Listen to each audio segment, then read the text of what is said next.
kembali dari sudut bahasa. Dari sudut syarak, kembali seorang hamba daripada jauh kepada Tuhan kepada dekat kepada Tuhan. Jadi taubat ni dalam istilah bahasanya kembali. Kenapa kembali? Kerana asalnya manusia ni dekat dengan Tuhan. Asalnya manusia ni dekat dengan Tuhan. Kemudian apabila dia digoda oleh syaitan, digoda oleh nafsu dia, maka pada ketika itu dia akan melakukan perkara-perkara yang akan menjauhkan dia daripada agama dan Tuhan. Jadi apabila seseorang hamba ini telah jauh daripada Tuhan dan akhirnya dia kembali kepada Tuhan, proses kembali itu dinamakan sebagai taubat. Proses kembali itu dinamakan sebagai taubat. Jadi sebab itu taubat ni dia mengambil pandangan kembali. Sebab itu dah ada dalam hadis Nabi SAW, Nabi memberikan isyarat kepada kita semua dalam hadis riwayat Imam Ahmad dalam Musnad, riwayat Abdullah bin Mas'ud, dia kata khattan Nabi sallallahu alaihi wasallam khattan mustatila wa khatta khututan an yaminihi wa an shimalihi. Nabi sallallahu alaihi wasallam kata Ibnu Mas'ud, satu hari Nabi ni dia ambil satu benda, dia lukis kat tanah. Dia lukis kat tanah. Dia kata Ibnu Mas'ud, Nabi buat satu garis panjang. Kemudian Nabi sallallahu alaihi wasallam buat satu garis yang banyak di kiri dan kanan garisan tu. Dia buat satu garisan, kemudian di kiri dan kanan garisan tu dia buat garis kiri dan kanan. Okey? Kemudian tuan-tuan dan puan-puan yang dirahmati Allah sekalian, Nabi sallallahu alaihi wasallam ni lepas dia lukis tu dia kata, "Hadza sabilullah." Dia kata, "Ni yang panjang ni jalan Allah." Dia buat satu garis panjang dia. Ini jalan Allah. Lepas tu garis kiri dan kanan yang melingkari tu, kiri dan kanan tu dia kata, Nabi kata, "Hadhihi subul." Ni jalan-jalan yang tepi-tepi ni, fi kulli sabilin minha syaitanun yad'u ilaih. Bagi setiap jalan ni ada syaitan yang mengajak manusia untuk masuk ke jalan tersebut. So asalnya kita ni dalam dunia ni kita berada di atas highway yang lurus. Tu yang kita kata siratul mustaqim. Jalan yang lurus, kita pergi kepada Tuhan, kita pergi kepada akhirat. Kemudian bila kita berada di atas highway ni, di highway ni dia ada simpang-simpang kiri dan kanan banyak. Setiap simpang ni semua akan membawa manusia ke arah kebinasaan. Dan setiap simpang ni ada syaitan akan tunggu. Akan ajak manusia untuk keluar daripada highway yang sebenar, daripada jalan yang membawa ke destinasi yang sebenar, akan pergi ke jalan-jalan kiri dan kanan yang membawa manusia jauh daripada destinasi yang betul. Maka apabila manusia masuk ke jalan simpang-simpang yang ada syaitan ni oleh disebabkan kerana dia mungkin tergoda, terpengaruh, tertipu dan sebagainya, Islam memberikan jalan untuk U-turn. Islam memberikan satu ruang bila kita dah silap masuk simpang, ialah macam kat Malaysia lah. Kadang-kadang Malaysia ni banyak sangat simpang, kita pun tak tahu, pakai Waze pun dia kata turn right. Turn right ada dua kanan. Kita nak pergi right apa yang pertama ke yang kedua kan? So kita tak tahu. Dah salah masuk simpang, dah tersilap masuk simpang. Simpang yang kita masuk, jalan yang kita masuk tidak boleh membawa kita kepada destinasi yang kita nak tuju. Jalan yang kita masuk ni jalan syaitan, baru kita tersedar ni jalan syaitan, tidak boleh membawa kita kepada syurga. Maka Islam benarkan jalan untuk U-turn. Cuba bayangkan kalau kita silap masuk simpang, tak boleh nak U-turn. Kan? Tak boleh nak U-turn. Maka susah kita. Kita takkan sampai ke destinasi yang asal. Tapi Islam ni rahmat Tuhan, dia membenarkan ruang untuk U-turn. U-turn kembali. Pusing balik. Kembali kepada jalan yang sebenar, masuk balik highway, masuk balik jalan ke destinasi yang boleh sampaikan kita kepada syurga. Maka itulah sebenarnya konsep taubat ni. Konsep taubat kembali kepada Allah Azza wa Jal dengan meninggalkan perkara yang dilarang. So taubat ni dia ada rukun dia. Pertama, mesti tinggalkan perkara yang kita buat. Kita nak taubat. Nak taubat apa? Nak taubat daripada minum arak. So mesti tinggalkan perbuatan minum arak. Mesti tinggal dulu. Dia tak boleh orang taubat sambil minum, sebenarnya saya nak taubat daripada minum arak ni. Tu haji minum lagi tu. Yalah, minum-minum juga, taubat dalam jiwa. No, tak boleh. Satu orang tidak dinamakan sebagai taubat, melainkan setelah apabila dia meninggalkan perbuatan tu. Meninggalkan perbuatan dosa tu, itu pertama. Yang kedua, rukun taubat. Setelah dia tinggalkan perbuatan tu, dia mesti menyesal dengan apa yang dia buat. Dia menyesal dengan perbuatan dosa yang dia nak taubat tu. Dia minum arak, lepas tu dia nak taubat. Dia kata, wahai Tuhan, aku nak taubat. So, pertama syarat dia mesti tinggalkan. Rukun taubat mesti tinggalkan perbuatan tu. Tinggal. Jangan minum lagi. Tinggalkan terus. Lepas tu mesti menyesal. Aku ni menyesal betul lah minum arak. Dia tak boleh satu orang taubat, tinggalkan perbuatan minum arak, tapi dalam masa yang sama dia berbangga. Aku walaupun aku dah minum arak, aku dah taubat, tapi aku bangga sungguh dapat minum hari tu. Bukan calang-calang punya, bukan kaleng-kaleng punya aku minum. Aku minum yang paling mahal punya. Aku minum apa? Apa ni, saya pun tak tahulah jenama-jenama brand-brand yang mahal ni kan. Aku minum arak yang paling mahal punya. Champagne. Satu botol $300 punya. Jadi itulah satu pengalaman yang paling bernilai. Kalau disebut macam tu, dia tidak dinamakan bertaubat dengan sebenar-benar taubat. Dia tak dinamakan taubat dengan sebenar-benar taubat. Maka sebab itu tuan-tuan dan puan-puan, para ulama dulu, para ulama sekarang lah, mereka tidak suka golongan artis yang dah bertaubat ni untuk menceritakan semula sejarah hidup mereka yang dalam keadaan sebelum taubat dalam keadaan berbangga. Dalam keadaan berbangga-bangga dengan apa yang mereka lakukan. Kerana itu menafikan taubat. Taubat mesti ada menyesal. Kalau dia cerita kisah hidup dia dalam keadaan menyesal tu tak apa. Kerana ada timbul sesalan. Dulu saya teruk tuan-tuan. Itu pun tidak digalakkan kerana membuka aib sendiri. Dibenarkan jika ada keperluan yang sangat-sangat membenarkan untuk dia cerita. Kalau tidak dia cerita umum sudah. Tapi kalau terpaksa untuk cerita, katalah dia nak nasihat satu orang, dia nak nasihat kawan dia, saya dulu pun pernah buat benda yang sama tapi saya dah bertaubat dah. Kan, saya dah bertaubat dah.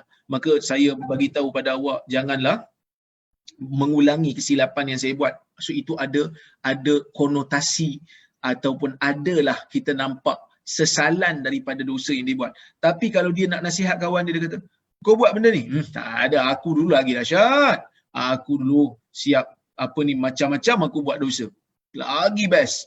So kalau macam tu dia tak dinamakan taubat dengan sebenar-benar taubat. Dia mesti ada yang pertama tinggalkan dosa, yang kedua menyesal, yang ketiga azam tak mau ulangi semula. Dia mesti ada azam. Kalau satu orang dalam masa yang sama dia bertaubat tapi dia kata saya ni menyesal ustaz dengan apa yang saya buat, dalam masa yang sama saya tinggalkan dah perbuatan taubat ni tapi insya-Allah esok saya nak buat balik. Kalau ada rancangan dia untuk mengulangi semula perkara yang dia kita panggil dia tinggalkan atau perkara taubat tersebut, dia ada rancangan untuk ulang semula, maka dia tak dinamakan taubat dengan sebenar-benar taubat. Dia tak dinamakan taubat dengan sebenar-benar taubat. Maka sebab itu tuan-tuan dan puan-puan yang dirahmati Allah sekalian, dalam isu ni saya anggap para ulama meletakkan satu garis panduan yang sangat komprehensif bagi orang yang nak bertaubat daripada dosa. Pertama, dosa tu sendiri mesti ditinggalkan. Kemudian perasaan sesalan. Kerana orang yang beriman sifat dia apabila berdosa, dia akan menyesal. Dan dia mesti ada azam untuk tidak melakukan semula perbuatan yang telah dia buat. Maka taubat ni dengan syarat yang ulama letak ni, dengan rukun yang ulama letak ni, dia merangkumi masa lalu, masa sekarang dan masa akan datang. Apa maksudnya? Masa lalu masa lalu dia menyesal dengan apa yang dia dah buat. Dia menyesal untuk masa yang lalu yang dia dah buat. Okey.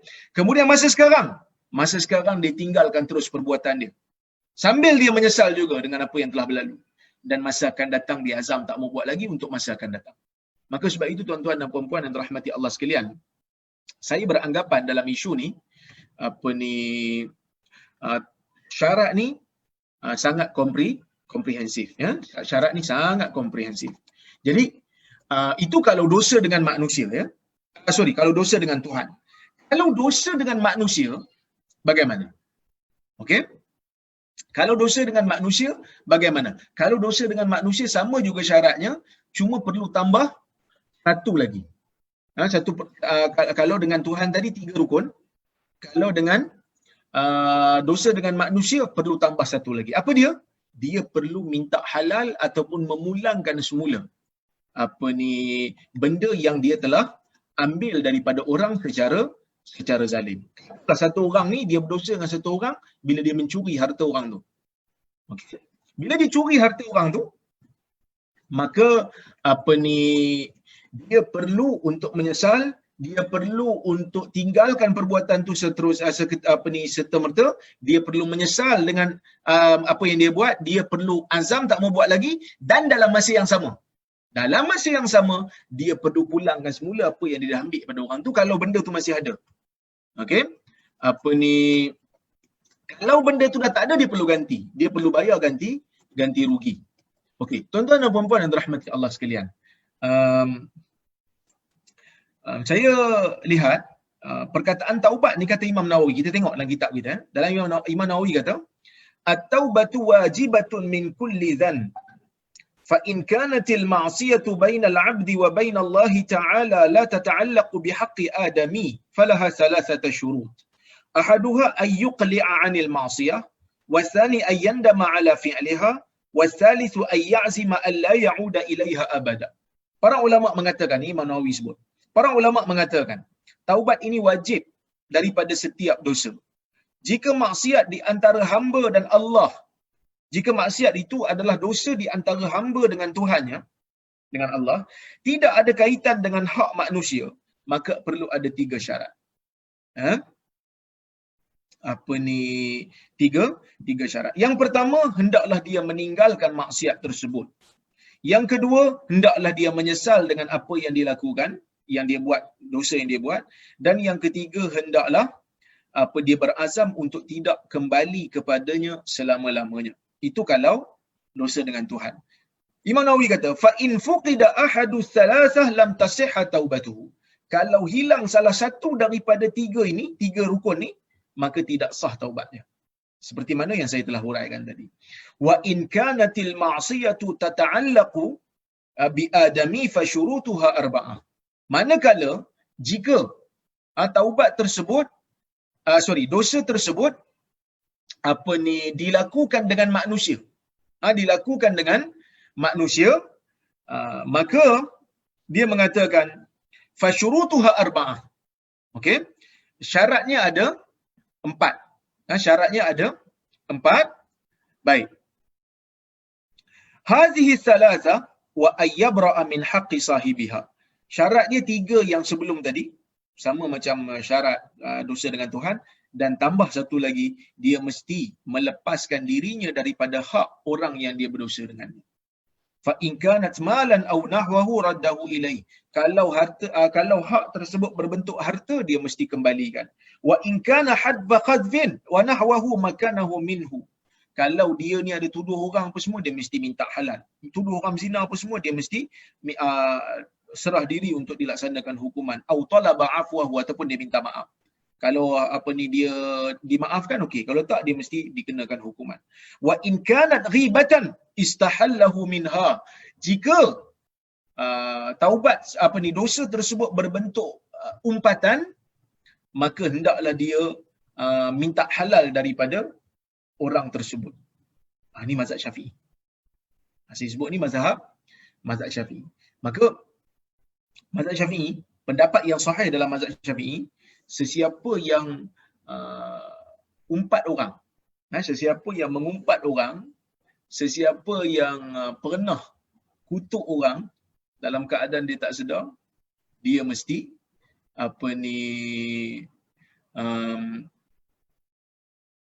minta halal dekat orang tu. Dan kalau ikut mazhab Syafi'i, dia kena sebut satu-satu. Katalah saya ni ada dosa dengan Abang Rosman, contohlah. Saya pernah mengumpat Abang Rosman di belakang dia. Ini contohlah, kan. Tapi saya tak pernah kutuk Abang Rosman, Abang Munir ni semua bagus-bagus ni, kan. Orang-orang soleh ni, ahli syurga semua ni. Tapi contohlah, kan. Contoh saya ada buat masalah. Bila saya nak minta maaf, Mazhab Syafi'i kata, saya mesti sebut satu-satu. Saya pergi kat Abang Rosman, saya kata, Abang Rosman, saya ni banyak dosa dengan abang. Saya ada kutuk abang dulu. Saya kena sebut satu-satu. Pertama, saya kutuk Abang Rosman ni macam ni. Yang kedua, saya kutuk macam ni. Yang ketiga, saya kutuk macam ni. Yang keempat, saya kutuk macam ni. Jadi saya minta maaf lah. Kenapa mazhab Syafi'i kata macam tu? Mesti sebut satu-satu. Imam Syafi'i kata, mazhab Syafi'i kata, kerana orang yang diumpat ni, dia mungkin memaafkan satu jenis umpatan dan tidak memaafkan jenis umpatan yang lain. Sebab tu kena sebut satu-satu. Contoh, saya kata Abang Rosman ni tua. Abang Rosman tak apalah, yang tu okeylah, saya memang tua pun. Tapi saya kata Abang Rosman macam ni pula. Ha? Kau kata aku macam tu kan? Yang ni aku tak maafkan. So kalau tak maafkan, masalah kita. Saya akan jadi masalah. Kan? Satu orang kita kutuk, kita alah dia tu bukan apa, gelap, macam mamak, hidung besar. Apa?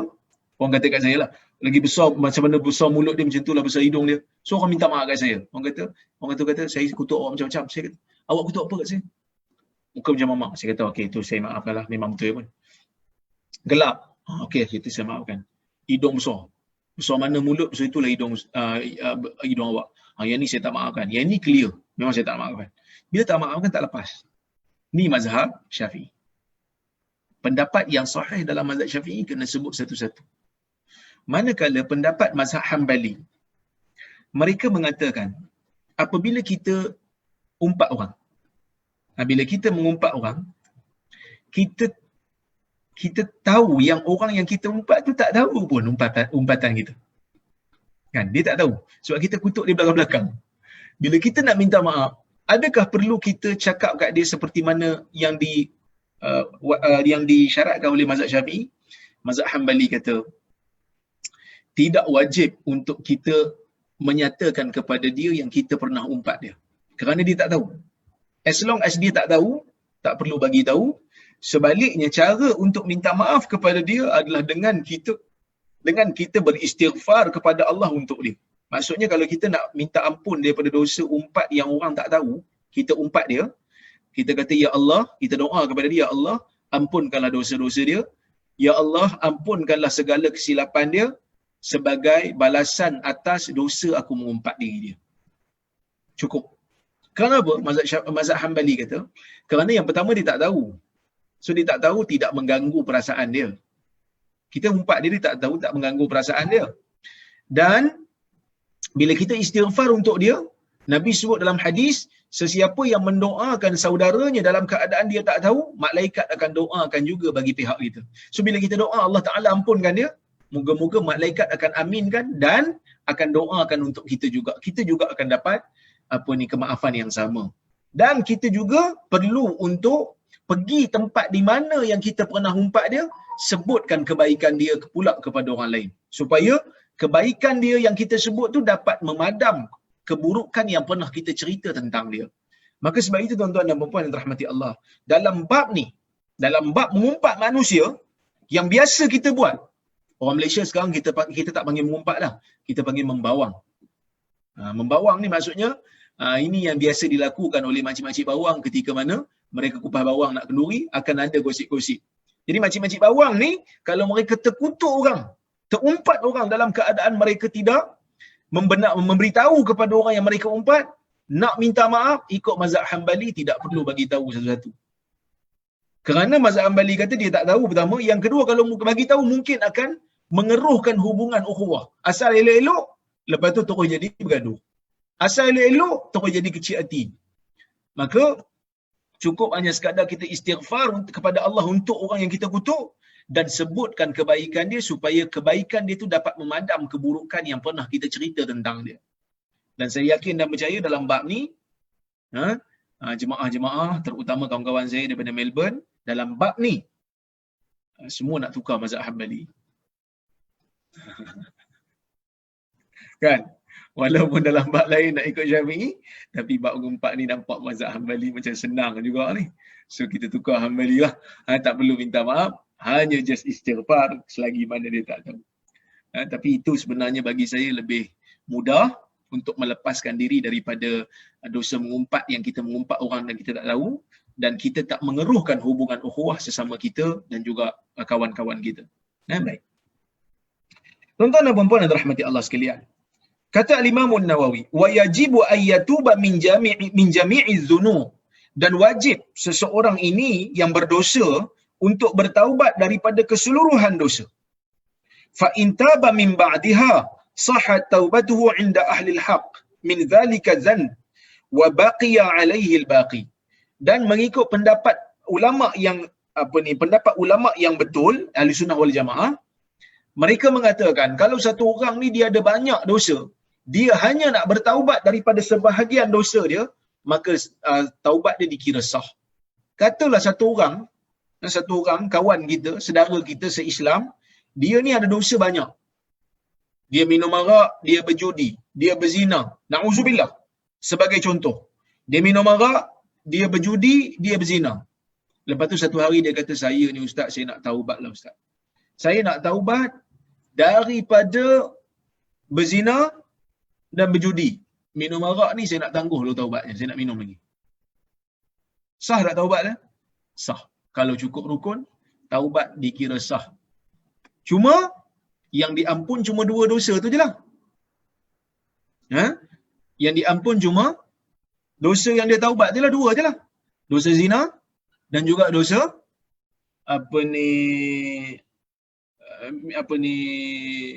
judi. Manakala minum arak kekal pada dia. Tidak boleh. Tidak boleh untuk diampunkan, melainkan mesti dia kena taubat juga daripada dosa itu dengan rukun yang telah saya bincangkan tadi ataupun telah saya sebutkan tadi. Ini luahnya rahmat Allah ni kepada manusia. Dalam bab taubat ni pun boleh ambil separuh-separuh. Maksudnya kalau orang tu dia kata saya ni dah tahu diri saya ustaz, dalam bab minum arak ni memang saya tak boleh nak taubat, saya akan minum juga. Yang lain tu saya boleh taubat. Tak apa. Lebih baik dia bertaubat sebahagian daripada dia tak taubat langsung. Kalau boleh taubat semua bagus. Tapi kalau tak boleh, taubatlah sebahagian daripada tak taubat langsung. Daripada tak taubat langsung. Baik. Waqad tadaharat dalailul kitabi was sunnati wa ijma'il ummah ala wujubit taubah. Terlalu banyak dalil daripada kitab, daripada sunnah, daripada ijma' ulama yang mengatakan kewajipan bertaubat. Taubat ni wajib. Allah Ta'ala berfirman, wa tubu ilallahi jami'an ayyuhal mu'minuna la'allakum tuflihun. Bertaubatlah kamu kepada Allah keseluruhannya wahai orang-orang mukmin, mudah-mudahan kamu berjaya. Istaghfiru rabbakum summa tubu ilaih. Allah Ta'ala berfirman dalam ayat yang lain. Allah Ta'ala kata mintalah ampun kepada Tuhanmu, kemudian bertaubatlah kepadanya. Ya ayyuhallazina amanu tubu ilallahi taubatan nasuha. Wahai orang-orang yang beriman, hendaklah kamu bertaubat kepada Allah dengan taubat yang nasuha. Maksud nasuha? Nasuha berasal daripada perkataan nasaha. Nasaha maksudnya tapis. Purify. Please make a repentance. Purify repentance. Maksudnya taubat yang bersih, taubat yang tidak ada kotoran padanya.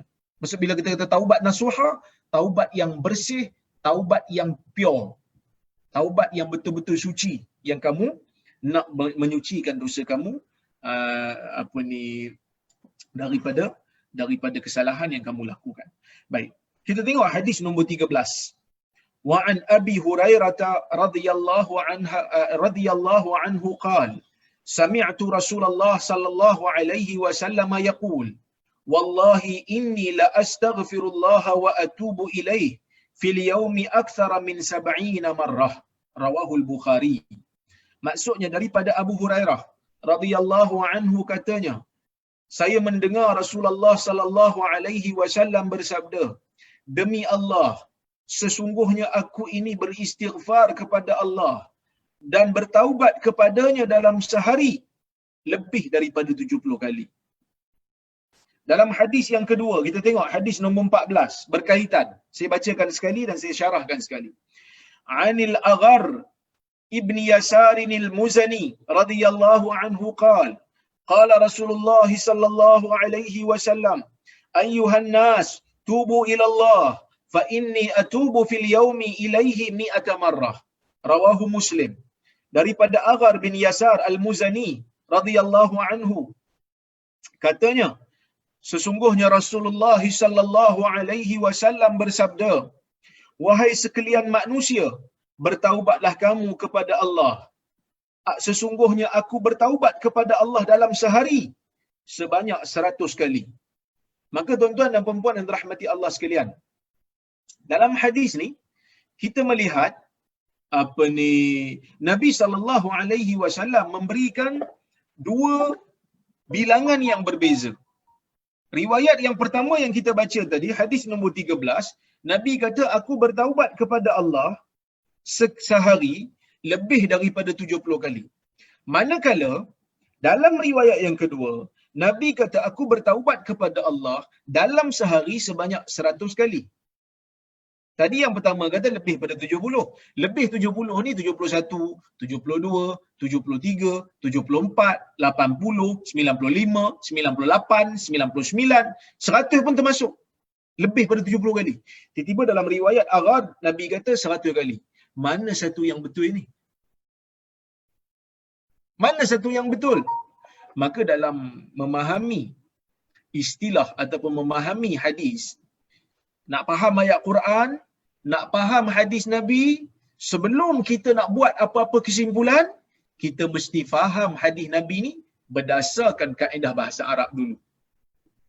Mesti faham hadis berdasarkan kaedah bahasa Arab. Kalau kita faham hadis berdasarkan kaedah bahasa Melayu, celaru. Kerana Nabi bukan orang Melayu. Nabi ni bukan orang Melayu. Nabi bukan orang Kok Diang. Nabi bukan orang Cerok Tok Kun. Nabi adalah orang Arab yang fasih berbahasa Arab. Jadi bila mana Nabi SAW orang Arab, gaya bahasa Nabi adalah gaya bahasa orang Arab. Bila gaya bahasa orang Arab ni, ada kalanya dia menyebut bilangan bukan nak maksudkan bilangan, tetapi nak maksudkan banyak.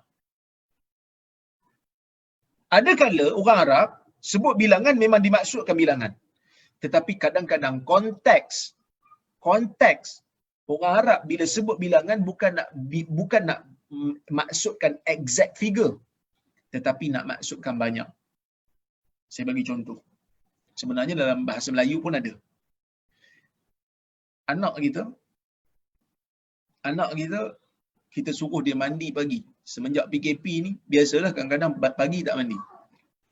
Lepas sahur, lepas subuh, lepas wirid apa semua, tidur balik, bangun pukul 2 petang tak mandi pagi.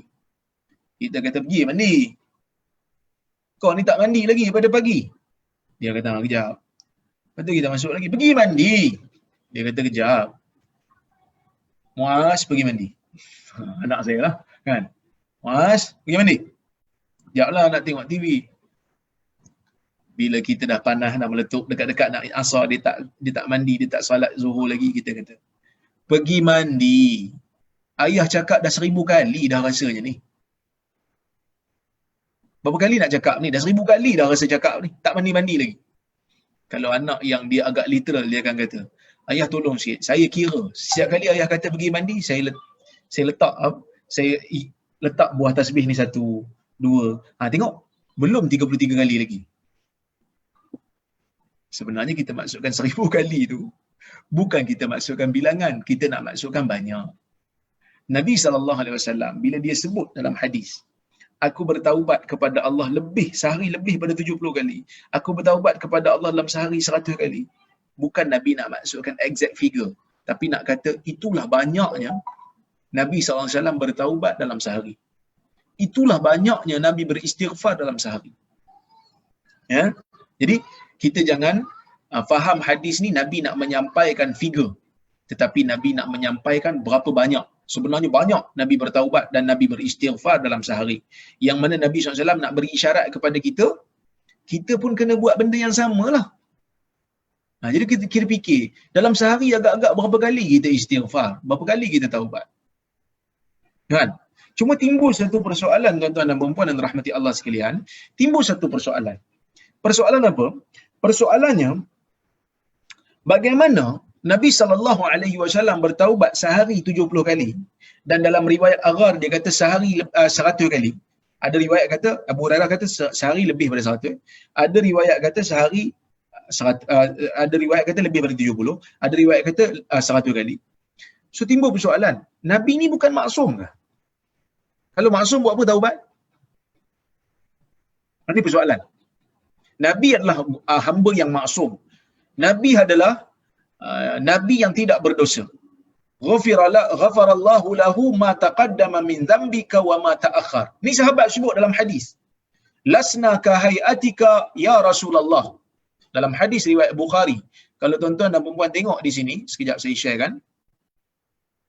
Dalam hadis riwayat Al-Imam Al-Bukhari, ada satu riwayat yang mana sahabat Nabi SAW apabila bercakap dengan Nabi, mereka menyebutkan satu benda yang menunjukkan memang Nabi SAW ni tak ada dosa.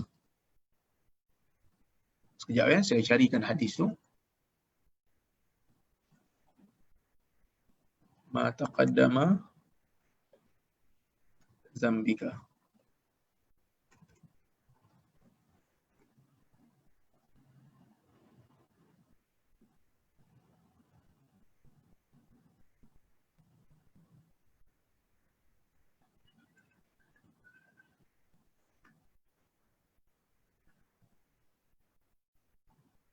Okey. Tuan-tuan dan puan-puan tengok dekat skrin yang saya sharekan ini.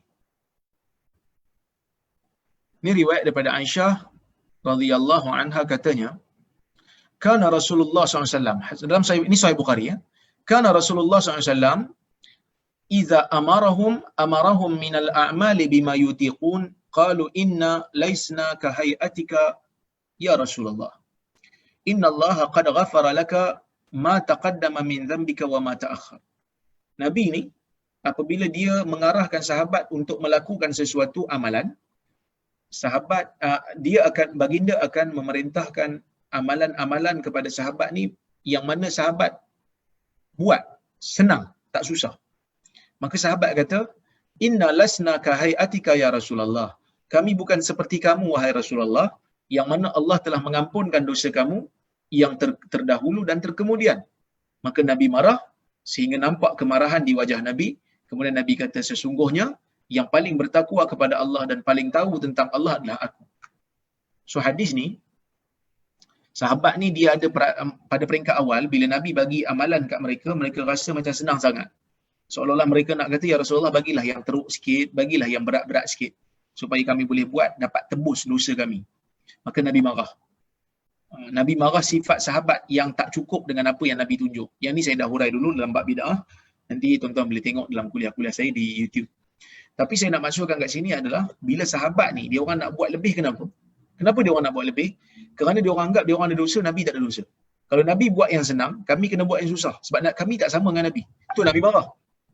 Nabi tunjuk benda yang terbaik. Nabi tunjuk benda yang paling Allah Ta'ala suka. Nabi tunjuk benda yang paling memberikan manfaat kepada pahala seseorang. Maka sebab tu Nabi kata, orang yang paling takut kepada Allah dan orang yang paling tahu tentang Allah ni, Nabi. Sebab bila Nabi syariatkan suatu hukum, itulah yang terbaik untuk umat, itulah yang paling banyak bermanfaat untuk umat. Tak ada lagi benda yang lebih baik yang Nabi sembunyikan, tak ada. Tu Nabi marah. Seolah-olah macam sahabat tak cukup dengan apa yang Nabi tunjuk. Cuma sahabat kata, Allah Ta'ala ampun dosa yang terdahulu dan yang akan datang. So Nabi ni tak ada dosa. Nabi tak ada dosa. Bila tak ada dosa, apa perlu istighfar? Apa perlu taubat? Itu persoalan dia. Kenapa Nabi SAW bertaubat dan beristighfar sedangkan Nabi tidak ada dosa? Di sini ada 3 hikmah. Para ulama menyebutkan 3 hikmah. Kenapa Nabi yang tidak ada dosa ini beristighfar dan juga bertaubat walaupun dia tak ada dosa?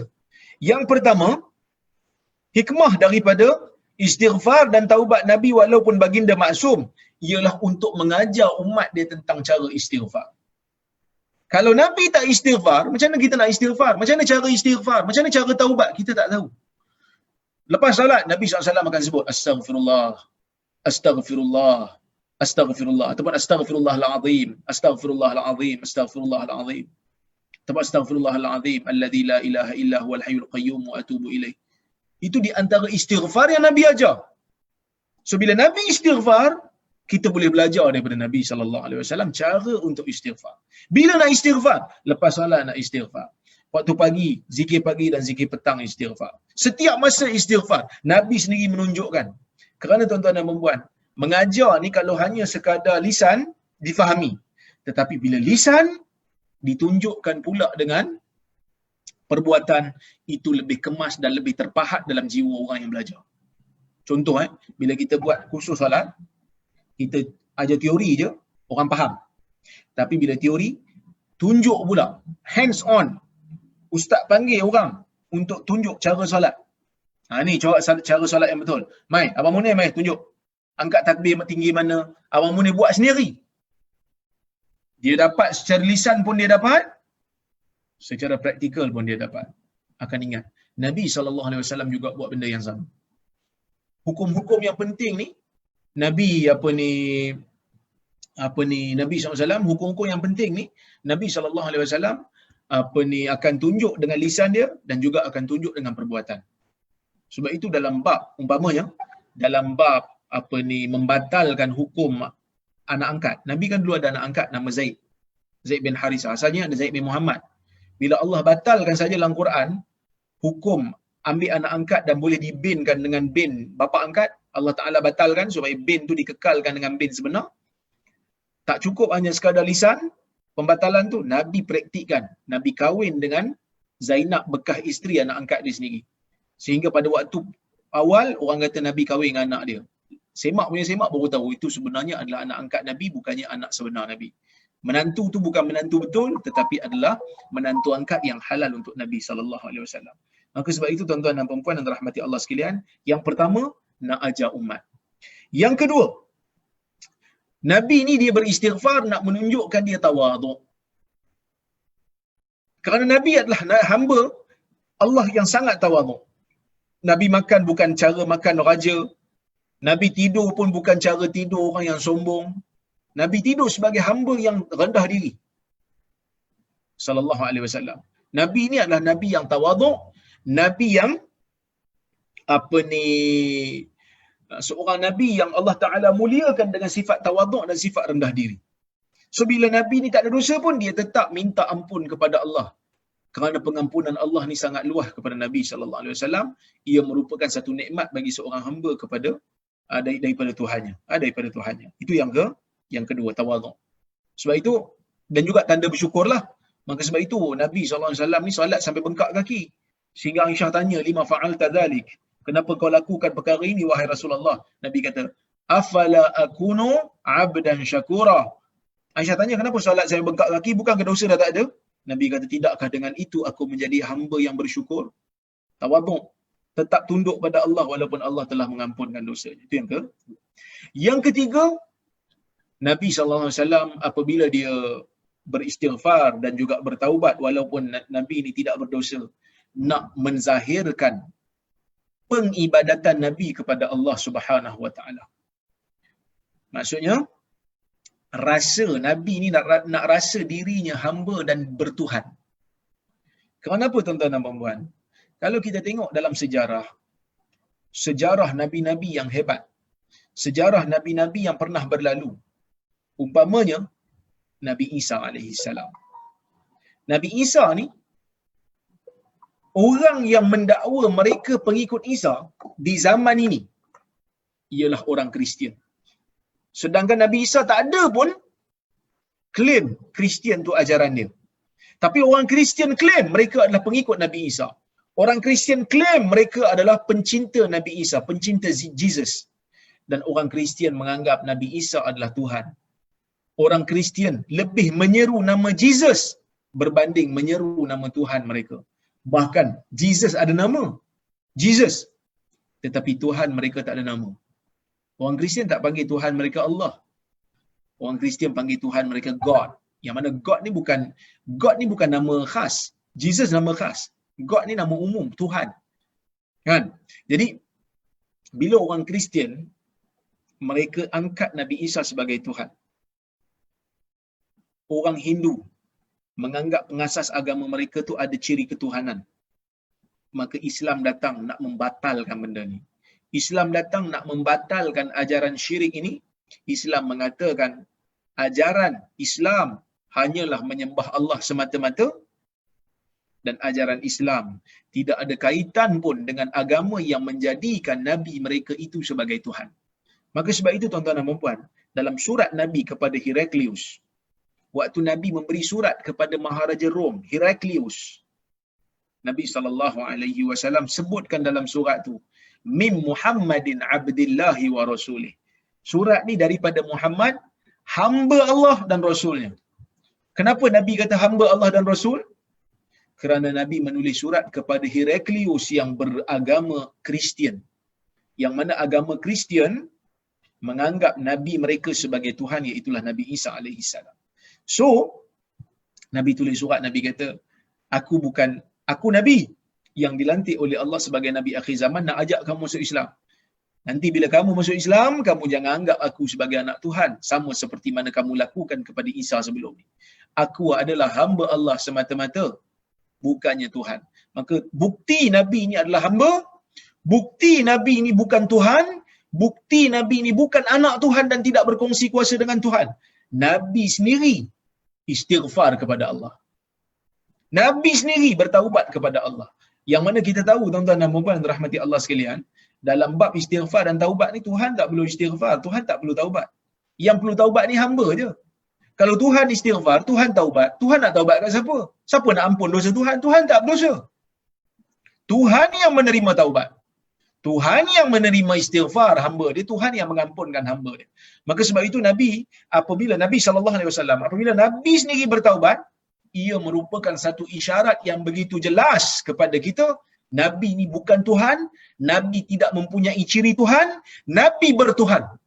Nabi itu sendiri bertuhan.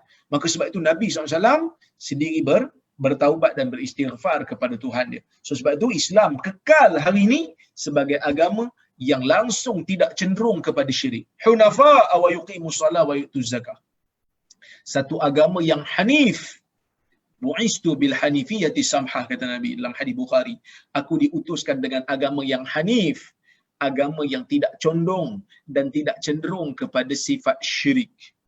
Maka inilah ajaran agama Islam yang kita anuti pada hari ini. Yang mana nabinya beristighfar untuk menunjukkan dirinya tawadhu', untuk menunjukkan dirinya juga melakukan perkara istighfar, untuk mengajar kepada hambanya cara macam mana nak beristighfar dan bila nak beristighfar dan banyak mana nak beristighfar. Dan Nabi ini jugalah yang sendirinya sendiri beristighfar untuk memberikan kita faham bahawasanya dia juga adalah hamba Tuhan. Maka sebab itu dalam tasyahud kita pun, kalau kita baca riwayat Ibnu Mas'ud lah, tasyahud Ibnu Mas'ud kita akan baca at-tahiyatu lillah wassalawatu wattayyibat, assalamu alayka ayyuhan nabiy wa rahmatullahi wa barakatuh, assalamu alayna wa ala ibadillahi salihin, asyhadu an la ilaha illallah wa asyhadu anna muhammadan abduhu wa rasuluh. Tu kalau kita baca tasyahud Ibnu Mas'ud lah. Saya ingat tuan-tuan kalau kita di sekolah-sekolah mazhab Syafi'i, kita akan diajar dengan tasyahud Ibnu Abbas, at-tahiyatul mubarakatus salawatut tayyibatu lillah. Tu Ibnu Abbas. Asyhadu an la ilaha illallah wa asyhadu anna muhammadar rasulullah. Tu Ibnu Abbas punya. Yang saya baca tadi yang awal tadi tu Ibnu Mas'ud punya. Dua-dua sahih. Tapi kalau kita baca Ibnu Mas'ud punya, yang mana kalau ikut mazhab Hanbali inilah yang paling sahih sekali riwayatnya, walaupun dua-dua sahih, tapi riwayat ni lebih sahih daripada riwayat Ibnu Abbas di sudut sanadnya.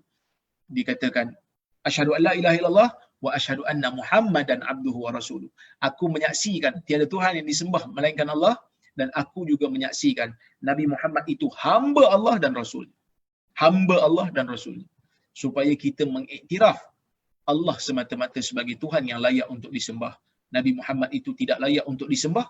Nabi hanyalah penyampai agama kepada kita, dan kita menghormati Nabi, tetapi tidak mengatakan Nabi adalah Tuhan ataupun anak Tuhan, dan kita tidak menyembah Nabi Muhammad sallallahu alaihi wasallam. Wallahu subhanahu wa taala a'lamu bissawab. Insya-Allah saya akan tengok soalan kalau ada, sebab kita pun dah terlewat ni. Ustaz, Assalamualaikum Ustaz. Waalaikumsalam. Yang kebenaran ataupun kelemahan umat, seperti lemahnya umat itu kerana menentukan salah satu mazhab. Itu je Ustaz. Menentukan salah satu mazhab? Saya seperti lemahnya umat itu kerana menentukan salah satu mazhab. Mazhab apa tu bang?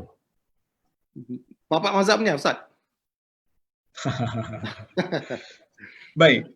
Sebenarnya kemunculan mazhab di dalam Islam adalah muncul disebabkan oleh kerana kegemilangan zaman itu. Mazhab-mazhab ni kita tengok dia muncul di zaman kerajaan Islam kuat. Kerajaan Bani Umayyah, kerajaan Bani Abbasiyah, kerajaan-kerajaan ni mencapai kegemilangan di zaman tu. Hebatnya ilmuwan-ilmuwan zaman tu, maka muncullah mazhab-mazhab. Tapi apabila mazhab ni telah muncul, orang mengikut mazhab dan akhirnya mereka membina satu ketaksuban kepada mazhab, dan akhirnya walaupun mazhab itu muncul waktu zaman kegemilangan pemikiran Islam, tetapi mereka telah menjadi stagnan, mereka telah menjadi mundur disebabkan ketaksuban kepada mazhab. Sebab itu tuan-tuan dan puan-puan yang dirahmati Allah sekalian, saya mengatakan ikut mazhab ni tak salah. Ikut mazhab memang perlu. Kalau kita nak belajar agama secara sistematik, perlu belajar mazhab, ikut mazhab. Tetapi yang tak perlunya adalah ta'assub kepada mazhab. Apa itu ta'assub pada mazhab? Menganggap mazhab tu macam agama, tak boleh keluar. Sedangkan kalau kita hidup di zaman moden ni, dalam bab nak pegang satu mazhab pun kita tak mampu untuk pegang satu mazhab dalam setiap keadaan. Bab zakat fitrah pun kita terpaksa pakai Hanafi dalam bab pembayaran, sebab kalau ikut Syafi'i, bela lembu kena bayar lembu. Tanam padi kena bayar pakai padi. Tanam tamar kena bayar pakai tamar. Sekarang ni semua orang bayar pakai duit. Kita ikut Hanafi. Contohnya macam tawaf, buat haji. Kalau ikut mazhab Syafi'i, memang susah untuk tawaf.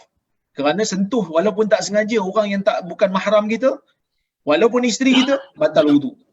Maka sebenarnya yang memundurkan kita bukan ikut mazhab, tetapi yang memundurkan kita adalah ta'assub kepada mazhab dengan menganggap mazhab itu adalah agama yang kita tak boleh keluar daripadanya. Keberadaan mazhab yang pelbagai menyelesaikan masalah umat supaya umat boleh pilih pandangan yang terbaik dan tepat dalam sesuatu isu tanpa melihat kepada mazhab apa yang dia nak pegang secara berterusan sampai bila-bila. Sebab tu kita contohnya macam Malaysia pun dalam bab perbankan Islam yang begitu maju. Sekarang ni Malaysia antara yang maju jugalah dalam bab perbankan Islam ni. So dalam bab perbankan Islam ni Malaysia boleh maju sebab dia tak pegang satu mazhab lah. Dia tak pegang mazhab Syafi'i saja dalam bank. Ada produk dia guna Hambali, ada produk dia guna Maliki. Sebab kalau pegang Syafi'i saja tak boleh ke mana. Yang marah kita tak pegang mazhab Syafi'i ni ustaz-ustaz kampung lah. Ustaz-ustaz yang tak biasa dengan perbezaan pandangan, tak biasa dengan keluasan pandangan. Mungkin juga mereka rasa terancam lah. Kerana bila orang dah mula mengajar luar daripada mazhab Syafi'i, mereka tak boleh nak ikut. Mungkin. Tapi dunia sedang bergerak ke arah tidak ta'assub dan tidak terikat dengan satu mazhab dalam setiap keadaan. Dan inilah pendapat yang sahih. Imam Nawawi menyebutkan benda yang sama, Ibn Barhan menyebutkan benda yang sama. Mereka mengatakan tidak wajib bagi orang awam untuk berpegang dengan satu mazhab setiap masa. Ada waktu-waktu boleh untuk pegang mazhab Hambali, ada waktu-waktu boleh pegang mazhab Hanafi, ada waktu-waktu boleh pegang mazhab Syafi'i, ada waktu-waktu boleh pegang mazhab Maliki, mengikut kepada apa yang mereka belajar. Macam tuan-tuan dan puan-puan pun, kalau belajar dengan saya, mungkin ada pandangan saya yang tak ikut Syafi'i, tuan-tuan ikut. So tuan-tuan tak ikut Syafi'i lah dalam masalah tu. Ada ustaz lain yang mengajar di kampung utara Melbourne, dia mengajar dalam bab tu dia Hambali sebab dia lepasan Madinah umpamanya. Maka bila dia mengajar Hambali, tuan-tuan dan puan-puan dengar puas hati, seronok dengan ucapan dia, yakin dengan penjelasan dia, tuan-tuan dan puan-puan pun amalkan. Kan? Bila amalkan, itu bukan mazhab Syafi'i tu, itu mazhab Hambali. Jadi tuan-tuan dalam masalah tu jadi Hambali. Dan itu tidak menjadi masalah. Kerana mazhab bukan agama. Mazhab bukan agama. Kalau kita menganggap mazhab agama, tak boleh keluar langsung, dan kita jumut. Mazhab pemikiran umat akan jadi stagnan. Kenapa? Kerana kita hadkan, kita limitkan. Pemikiran kita mesti ikut mazhab ni dan mazhab ni. Tak betul. Okey? Baik. Assalamualaikum Ustaz. Waalaikumsalam. Apakah pembacaan doa iftitah hanya berlaku pada 2 rakaat tarawih yang pertama saja atau doa iftitah harus dibaca pada tiap-tiap 2 rakaat solat tarawih? Pada tiap-tiap 2 rakaat. Kerana apabila kita memberi salam, maka solat itu telah terputus dan kita bangun, bila kita angkat takbir semula, datanglah pensyariatan doa iftitah. Habis tu ustaz, imam kat tempat saya ni macam laju je. Angkat takbir tak berapa saat terus baca Al-Fatihah macam tak baca doa iftitah aja. Tuan-tuan dan puan-puan dan rahmati Allah sekalian, doa iftitah ni dia ada banyak jenis. Doa iftitah ni tuan-tuan dan puan-puan, dia ada banyak jenis. Jadi antara jenis doa iftitah yang tuan-tuan baca tu, yang tuan-tuan dan puan-puan baca dalam solat tu jenis panjang. Dia ada yang doa iftitah yang pendek punya. Jadi kalau tuan-tuan dan puan-puan nak solat tarawih dengan imam yang imam yang mungkin dia baca doa iftitah tu macam ni sikit, dia baca doa iftitah tu macam laju sikit, macam pendek sangat. So boleh tengok doa iftitah yang ada. Sekejap saya nak share kan buku saya yang terbaru, insya-Allah, yang saya sepatutnya dah terbit dah ni, tapi oleh kerana kita dikurung ni jadi kilang tak boleh nak terbitkan. Saya tunjukkan di antara lafaz doa iftitah yang pendek ya.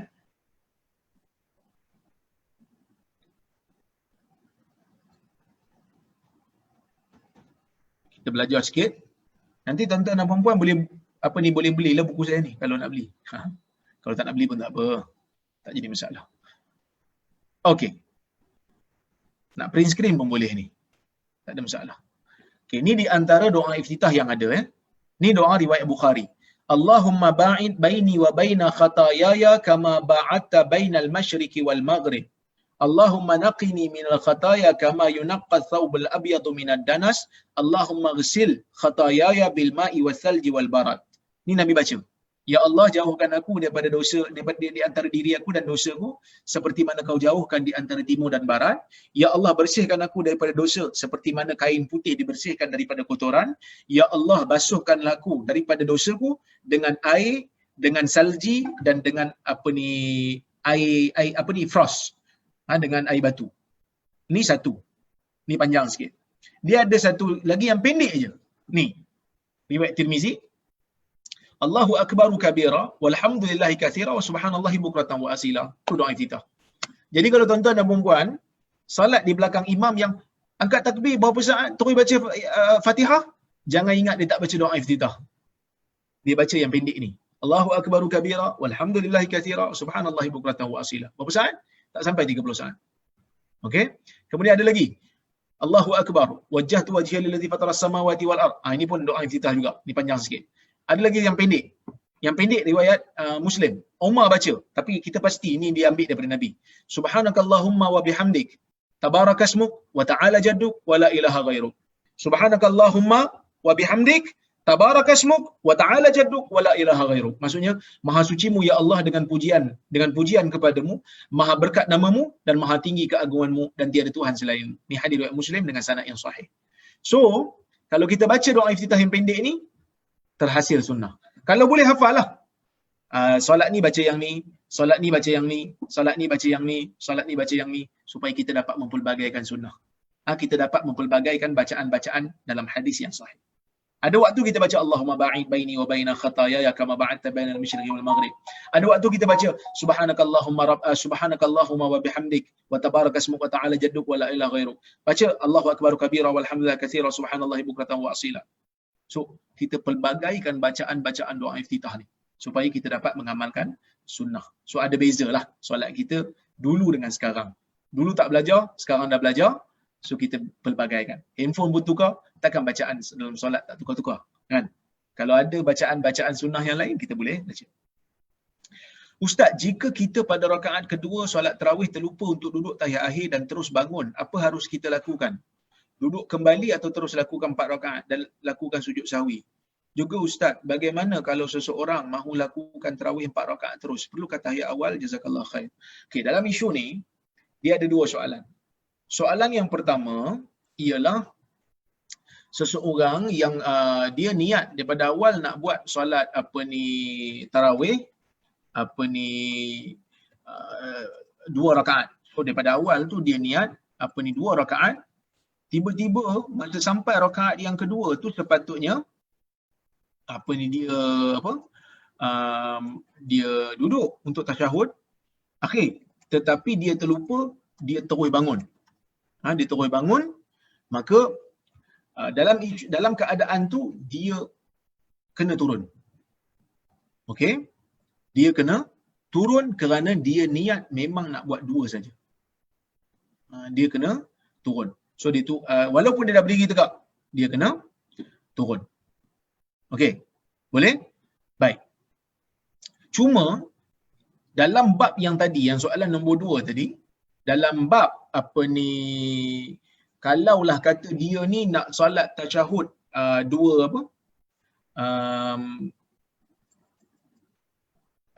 lebih daripada 2 rakaat, iaitu 4 rakaat, maka dalam keadaan ni ulama berbeza pandangan. Ulama berbeza pandangan bagaimana cara untuk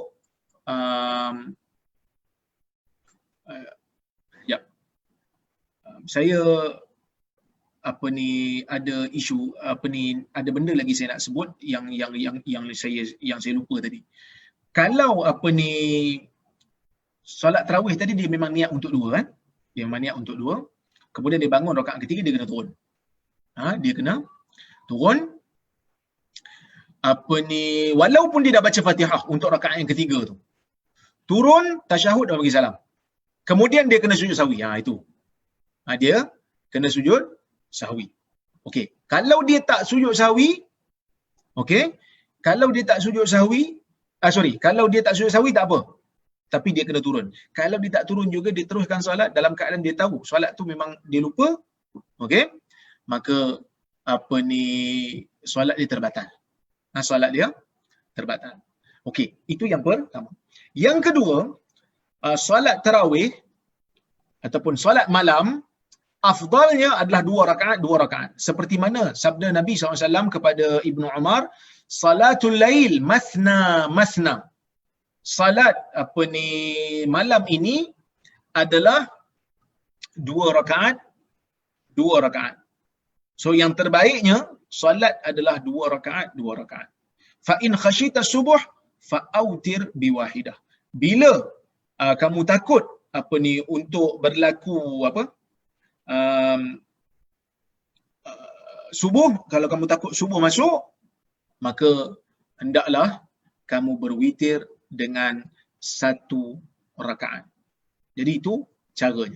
Untuk solat tarawih 4 rakaat, boleh ke tak boleh dengan 1 salam? Yang ni ulama berbeza pendapat.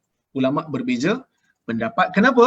Kerana hadis tadilah Nabi SAW kata solat malam ni 2 rakaat. Tetapi di sana ada riwayat daripada Aisyah, yang mana Aisyah kata Nabi SAW ni,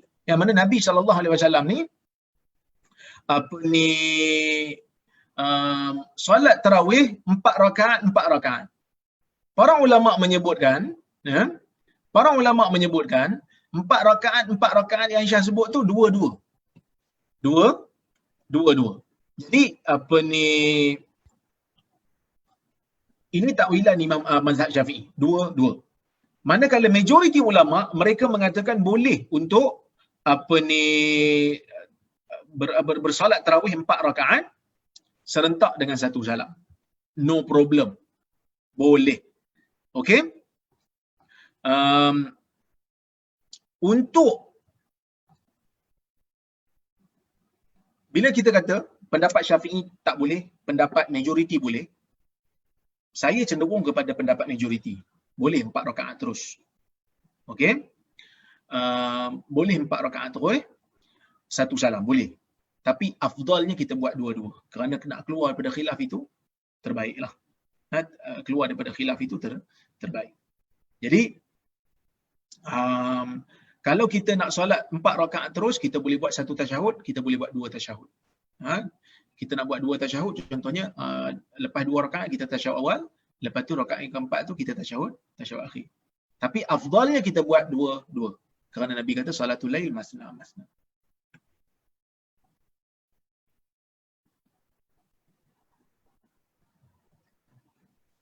Ya, saya tengok soalan lagi.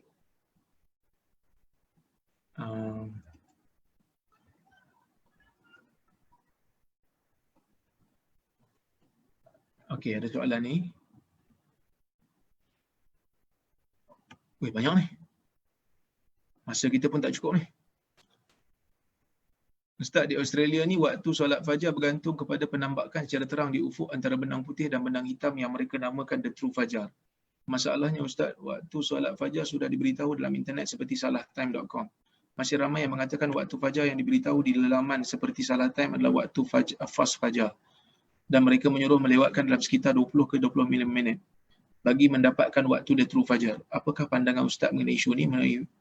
Memang ada fajar kazib dengan fajar sadik. Satu fajar yang bohong, satu lagi fajar yang betul. Fajar yang bohong ni bila cahaya tu naik ke atas, lepas tu bila dia turun dia melintang di ufuk, itu maksudnya fajar yang tepat. Jadi kalau kita nak salat, tak apalah kita lengahkan 20 minit untuk kita dapatkan kepastian masuknya waktu yang sebenar. Okey. Ustaz, adakah surah Al-Mulk dibaca sebelum tidur untuk melindungi daripada azab kubur? Ada hadisnya, tetapi ulama berbeza pendapat. No problem untuk dibaca. Kerana ada hadis yang umum, Nabi kata baca surah Al-Mulk ni elok. Baca surah Al-Mulk ni mendapat pahala yang banyak. Assalamualaikum doktor. Kalau kita tak dapat jawab semua, nanti saya simpankan dan insyaAllah kita jawab minggu depan lah insyaAllah. Boleh. So kalau Abang Jafni akan simpan, saya akan tengok soalan-soalan ni, nanti saya akan jawab kemudian. InsyaAllah. Soalan Abang Munir berkenaan dengan tarawih 4 rakaat tu pun nanti saya akan huraikan lagi pandangan ulama dalam isu ni. Okey? Okey, insyaAllah. Okey. So nanti insyaAllah kita jumpa lagi pada masa-masa akan datang. Terima kasih banyak. Saya minta maaf kalau terkasar bahasa tersilap kata. Aku qauli hadza wa astaghfirullah.